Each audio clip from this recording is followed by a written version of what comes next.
Supreme court के 7 जजों की संविधान पीठ ने गुरुवार को अपने फैसले में कहा कि राज्य अनुसूचित जातियों और जनजातियों की लिस्ट के अंदर एक उपवर्ग यानी सब लिस्ट तैयार कर सकते हैं। कोर्ट ने अपना फैसला सुनाते समय 2004 के ईवी चेन्नैया बनाम आंध्र प्रदेश मामले का जिक्र किया। सीजेआई ने कहा कि हमने ईवी चेन्नैया मामले में दिए गए फैसले को खारिज कर दिया है। चलिए आज की इस रिपोर्ट में जानते हैं क्या है ये मामला, कैसे ये सुप्रीम कोर्ट तक पहुंचा और अदालत ने इसे क्यों खारिज किया और राज्य सरकार क्यों उपवर्ग सूची तैयार करने के लिए परेशान रहती है। नमस्कार, मैं यशस्वी जोशी स्वागत करती हूं आपका यूबीई न्यूज में, जहां हम न सिर्फ खबरें लाते हैं बल्कि उसका बारीक और सटीक विश्लेषण भी करते हैं। अब राज्य सरकारें आरक्षण से पहले से ये तय कोटे के अंदर और एक कोटा यानी एक और अलग आरक्षण व्यवस्था लागू कर पाएगी। आसान भाषा में समझे तो अनुसूचित जाति एससी और अनुसूचित जनजाति एसटी के अंदर अलग अलग समूहों को आरक्षण दिया जा सकता है।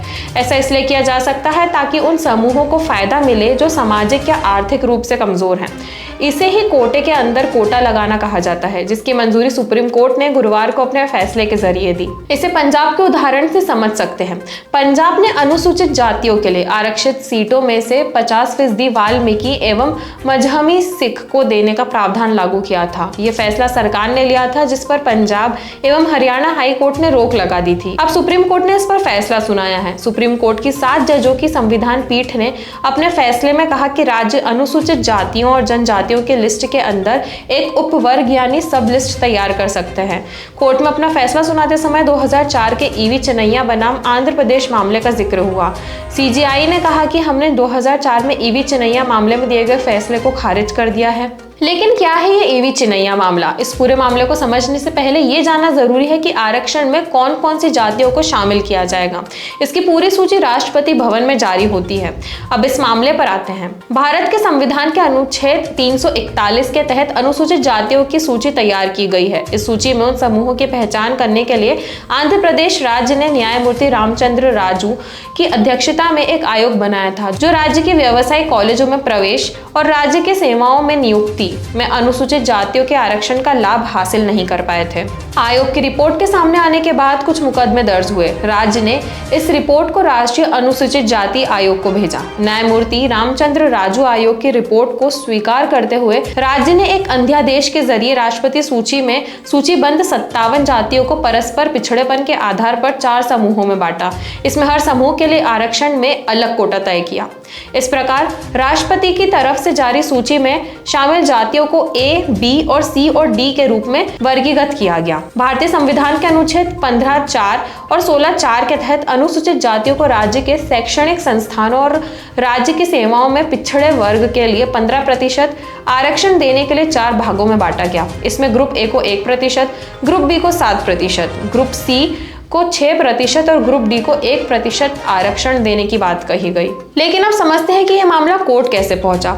अध्यादेश को अलग अलग याचिकाओं के माध्यम से हाई कोर्ट में चुनौती दी गई। याचिकाओं में तर्क दिया गया था कि नया अध्यादेश भारतीय संविधान के अनुच्छेद 15(4), 16(4), 162, 246, 341(1), 338(7), 46, 335 और 213 का उल्लंघन करता है। इसके साथ भारत के राष्ट्रपति द्वारा अधिसूचित संविधान यानी अनुसूचित जाति आदेश 1950 और अनुसूचित जाति और अनुसूचित जनजाति संशोधन अधिनियम 1976 का उल्लंघन करता है। अपीलकर्ताओं ने तर्क दिया कि राज्य को संविधान के अनुच्छेद 341(1) के तहत तैयार अनुसूचित जातियों को राष्ट्रपति सूची के विभाजन के संबंध में कोई कानून बनाने का अधिकार नहीं है। यह भी कहा गया कि एक बार जातियों को राष्ट्रपति सूची में डाल दिया जाता है तो उक्त जातियां संविधान के तहत वर्ग बन जाती है। इसीलिए राज्य को किसी भी अधिनियम द्वारा अनुसूचित सूची में उक्त जातियों का आगे कोई विभाजन नहीं हो सकता। तमाम कानूनी कार्यवाही से गुजरते हुए साल 2004 में इस पूरी सुप्रीम कोर्ट का फैसला आया। सर्वोच्च न्यायालय ने फैसला सुनाया कि किसी जाति को अनुसूचित जाति के रूप में शामिल करना या बहिष्कृत करने की शक्ति केवल देश के राष्ट्रपति के पास है और राज्य सरकार उस सूची के साथ छेड़छाड़ नहीं कर सकते। लेकिन इस पर राज्यों के कैसे कैसे तर्क है। कई राज्य सरकारों का मानना है कि कुछ अनुसूचित जातियों में ऐसी जातियां हैं जिन्हें रिजर्वेशन का फायदा नहीं मिल पा रहा। इसके लिए नई सब कैटेगरी बनाने की बात कही गई। कई राज्यों में ऐसा करने की कोशिशें भी हुई।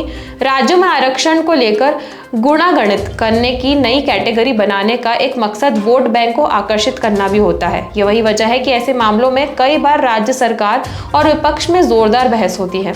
अब ये समझ लेते हैं कि इसके लिए किन राज्यों की सरकारों ने कितनी कोशिशें की। सबसे पहले बात करते हैं बिहार की। साल 2007 में बिहार सरकार ने राज्य में अनुसूचित जाति के अंदर पिछड़ी जातियों की पहचान के लिए महादलित आयोग का गठन किया। तमिलनाडु राज्य सरकार नेद न्यायमूर्ति MS जनार्दन की रिपोर्ट में पाया गया कि आबादी में 16% मौजूदगी होने के बावजूद राज्य की सरकारी नौकरियों में अनुसूचित जाति की आबादी का केवल 0 से 5% प्रतिनिधित्व था। इसके बाद तमिलनाडु सरकार ने अनुसूचित जाति कोटे के अंदर अनुर्धतीय जाति को 3% कोटा प्रदान किया। आंध्र प्रदेश की बात करें तो साल 2000 में न्यायमूर्ति रामचंद्र राजू की रिपोर्ट के बाद आंध्र प्रदेश में विधायिका ने 57 अनुसूचित जातियों को मिलाकर एक नया समूह बनाया। अनुसूचित जातियों के कोटे में 15% कोटा निर्धारित किया गया। वहीं अगर बात करें पंजाब की तो अनुसूचित जाति कोटा में वाल्मीकि और महजमी सिखों को वरीयता देने के लिए पंजाब सरकार ने प्रावधान बनाया, जिसे कोर्ट ने खारिज कर दिया था। हालिया फैसला भी इससे जुड़ा है। अब जो भी फैसला सुनाया गया उसकी शुरुआत हुई कैसे?